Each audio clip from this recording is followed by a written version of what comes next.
I've updated my wildcard and it honestly keeps getting better and better, but there's still one big decision playing on my mind. Do I stick with the informed robot himself, Erling Haaland, or go massively differential with an out-of-form Mohamed Salah with better fixtures? In today's team selection video, we're taking a look at my wildcard and how I could line up ahead of that game week 8 deadline. So, let's get into it.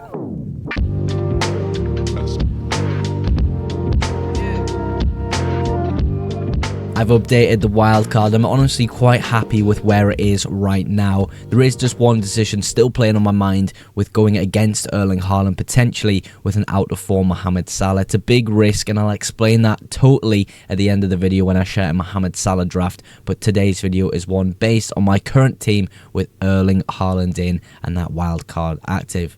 I make FPL videos to help you guys at home, and by just clicking that little red subscribe button, it does massively support the channel. We're very close to 1,000 subs, so go ahead and click that subscribe button, and of course like today's video if you enjoy it. We're kicking things off with the defence with Virgil van Dijk here. Now, Virgil van Dijk was a player who I got rid of initially on a wildcard because I wasn't too pleased with the Liverpool defence, but I've reevaluated things and looked at the fixtures coming up and how we would rotate with the players in my squad, and of course what chip strategy am I using. And the free hit chip is going to be activated in game week 11 when Liverpool and Man City face each other, so I'm going to disregard that fixture in game week 11 and kind of look at the fixtures that Virgil van Dijk has coming up. He's got United, Brentford, Aston Villa, then game week 11, but then he goes into 12 with a really good run of fixtures: Forest, West Ham, Sunderland, Leeds, Brighton, Spurs, Wolves, Leeds. It just looks a really great run longer term for Virgil van Dijk, and I think playing the game as a more patient manager and understanding that things change in the Premier League, I expect Liverpool to be drastically better by then, hopefully. And yes, Virgil van Dijk has made it into the wildcard draft. Now, the double Arsenal defence is something I'm probably going to commit to now. I was questioning whether to go double Arsenal attack in the form of potentially Saka, Gyökeres, or Saka and Eze, or perhaps even Declan Rice if I really wanted to go quite cheap with it. But I've decided the double Arsenal defence is a lot more consistent, and I feel as though it's the strongest way to have your triple Arsenal with just one attacker. Now, we've got Mukiele here as a rotational asset playing in game week 8 against Wolves at home. Now, I'm a Sunderland fan. I write match reports for Fanalysis, the Sky Sports partnered programme currently this season. So I watch a lot of Sunderland, and Mukiele seems like an absolute leader in that back line. And there was a conversation whether to go Alderete or Mukiele, but with Alderete's possible injury and keeping him out longer term, perhaps a few weeks, we've got to go Mukiele in this situation. I feel as though it's a really strong option this game week, especially at home at the Stadium of Light. A very hard game for Wolves to come up and play, and I think the clean sheet potential is definitely there, but it's more so he's got good solid defensive contribution numbers, and of course is a great rotational asset in my eyes. You've got Anderson on the bench, who is going to be good in a few weeks time and rotate nicely with some of the members of the squad in this defense, so he's there on the bench at 4.5 and is really underrated in my opinion. I didn't realize how low owned he was, but I think he'll be really good as a rotational asset there, and Rodon as well to come in when he is needed. I got him at 4 million, he's now 4.1. I still think he's a good buy. The fixtures look okay coming up, and of course he has good solid data backing him. You've got Dubravka on the bench at 4 million. That is the complete defence for the wildcard in game week 8. Let's move up now to the midfielders. As it stands, the midfield has actually remained the same in this wildcard draft. You've gone with Saka, Semenyo, Ismail Assar and Enzo Fernandez, with Stach on the bench there as a rotational player at 5 million. Now, Saka is the one that I think picks himself almost in these drafts. I'm always trying to fit him in, and if I can't fit him in, I'm not very happy with the team. I think he's a great asset to own going forward and seems to be on penalties for Arsenal. You're probably sick of me saying that, but it is a big factor in picking Bukayo Saka over someone like Victor Gyökeres. So for me, Saka, definitely going to include him this game week. Semenyo is, for me, an interesting one now. And you're probably thinking, well, what do you mean? He's definitely a 100% essential pick in FPL, but I don't know. I'm not exactly sure I want to commit to a 60% owned player that is almost 8 million now in FPL. I feel as though with the fixtures coming up, at least in the short term, there's maybe a chance to go against him with somebody else. But at the moment, I am quite liking Semenyo, and even with the harder fixtures, if I just hold them longer term, it's not really going to be an issue. But with Palace, Forest, City and Aston Villa, 3 of those 4 games being away from home, there is maybe an opportunity here on a wildcard 8 to actually go against Semenyo. But I feel as though in the form he's in, he's definitely someone I'm considering on a wildcard 8. But I think the conversation there is a bit more interesting than just having him as an essential player. Yeah, I think the fixtures aren't quite good in the next 4 weeks with those 3 away games. You've got Ismaila Sarr in as well. As we discussed in previous videos this week, he is a Night Manager's approved pick. If you don't know who Night Managers are, they are the best performing FPL algorithm in the entire game. And they suggested Ismaila Sarr this week. Now, I am partnered with them this season, so if you use code FPLMOGS with the link in the description, you're going to get 2 free weeks of their Night Manager services and a further 20% off your first build month if you choose to commit to their membership program. But I think they're absolutely fantastic. At the end of last season, they blew me away, but they have suggested Ismaila Sarr as a possible differential player you can make this game week, and I fully understand why. I absolutely love Ismaila Sarr. I love owning him in FPL. Similar to last season in Buemo, he just performed all the time. He has an amazing backing data. And I think Ismaila Sarr is that player. The last 2 weeks getting 2 attacking returns, a return from his injury. And he just looks to make Palace much, much better going forward. And I really do like him on a wildcard 8. So I think I'll be considering him definitely in my final squad. Enzo Fernandez as well is flagged in FPL with that knee issue.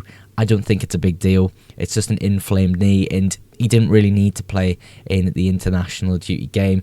He came home injured, of course, but I think he'll be completely fine for this Forest fixture and the good fixtures coming up on penalties, possibly for Chelsea in the absence of Cole Palmer. But Stature on the bench, we'll quickly cover him. He's the one where I'm not quite sure what to do, because I think I'd like a Leeds midfielder for the fixtures and rotations that I have already existing in the squad, but I don't know which one to go for. I could go with the freshly back Tanaka, Ethan Ampadu, Sean Longstaff, but Stature at the moment feels like the right option to put in. I do believe he takes quite a lot of set pieces as well. Ethan Ampadu takes the long throws, so maybe that's to throw in the mix there. But at the moment we've got Stature. Nothing too big of a decision to make there, but we'll pay more attention to that after the press conferences on Friday.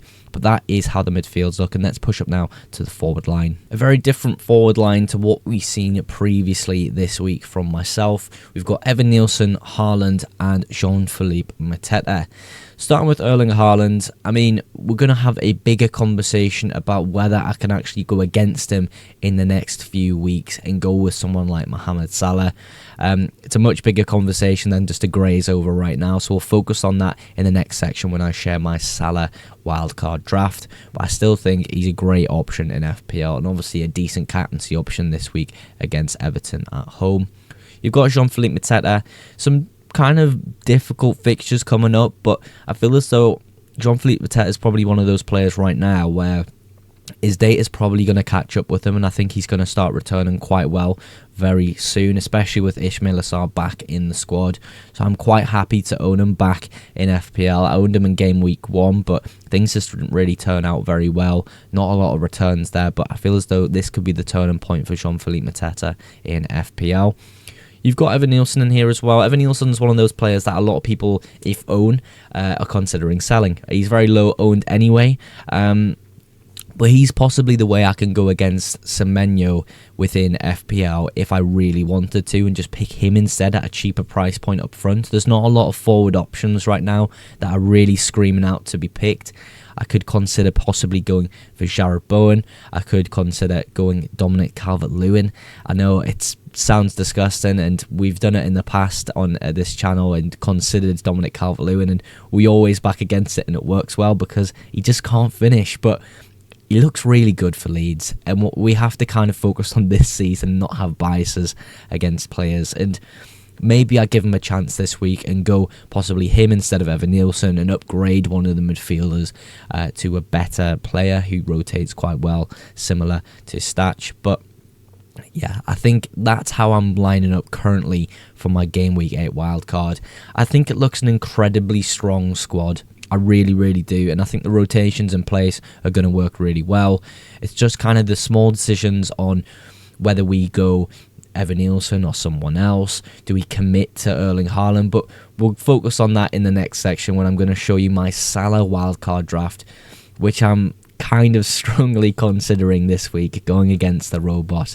Let's check it out. Quickly going to cover a draft with Salah in over Erling Haaland, and it's also going against Antoine Semenyo. We'll quickly cover it because you're all going to call me crazy for it, but we've seen the team that I'm currently on, so just let my mind wander a little bit as we discuss possibly a really big upside in FPL. I think for the next 5 weeks with my squad, I could consider going with Mohamed Salah. I think the fixtures alone kind of speak for themselves here. I think going fixture against fixture between Liverpool and City here, for me in Game Week 8, Liverpool have the better fixture, and I think Salah's a really good captaincy option. In Game Week 9, I would say the same thing. Brentford away from home is much better than Aston Villa away from home. Game Week 10, Aston Villa or Bournemouth, I would give that fixture to Liverpool just about, with Aston Villa. Aston Villa looking slightly out of form within the Premier League. You then go Game Week 11. Now, Game Week 11 is a free hit week for me, so I'm going to disregard those fixtures. I likely wouldn't own either asset within that particular game week. Game Week 12, Forest or Newcastle away from home. Again, Liverpool would win that fixture with the Forest at home. I think the fixtures there, Mohamed Salah wins that. It makes sense to me. It looks a lot better overall in terms of fixtures, and that's maybe the reason I'm pushing towards a Salah draft instead of Erling Haaland. But right now I think the safest play is to commit to Erling Haaland for this longer term run of fixtures, and it kind of saves me a transfer down the line with trying to rush him back in as well. But I think I do have to give this decision a bit more credit and a lot more respect, because I think it's closer than I've thought it was this week, in all honesty. And I've said many times this week that it's very likely that I don't go to Mohamed Salah this week. I'll probably sell him, but on a wild card, I think there's a unique opportunity here to go against Erling Haaland, and I think it's something I'm slightly considering. Going against Semenyo, on the other hand, is another one where it's a difficult decision. I like the midfield as it is here, but then I've went Bruno Fernandes and a bit cheaper in the forward line. Bruno Fernandes is one I've said many times this week. I'm very on the fence with him. I think he's so close with being an amazing FPL asset. If he scores those 2 pens he missed, we're all probably buying him. Happy days. But that's not the reality. And I think 9 million is quite a lot to pay for him. And if I do commit to him on a wild card in Game Week 8, I'm hoping he really gets more consistent with his points. I don't think the fixtures are too bad. Brighton at home seems okay. Forest away seems really good. Spurs away isn't too bad. Everton at home's not too bad. It's kind of just a mixed bag of like meh kind of fixtures. But yeah, there's a lot of consideration for this draft. Calvert-Lewin, Thiago as well, joining us cheaper forwards to sort of allow the Bruno Fernandes move in here. But yeah, I didn't want to spend too long on this draft because, you know, we've already seen my current draft in FPL, and it's just a thought in the back of my head to possibly go against Erling Haaland, but I don't think I'm going to commit to it. We'll see how the team looks on the deadline stream on Saturday though, so I'll see you all there. As always, I will be sharing my final thoughts on my FPL deadline stream from 9 AM on Saturday, ready for that deadline to hit. So make sure you're looking out for that. And of course, I always outro my videos with a massive thank you for your support on today's video and the channel. If you did enjoy the video, go ahead and drop a like. And if you're not yet subscribed to the channel, go ahead and click that subscribe button for future FPL content and FPL streams. But that is everything for today's video. Thank you again so much for watching, and I will catch you in the next one. Bye for now.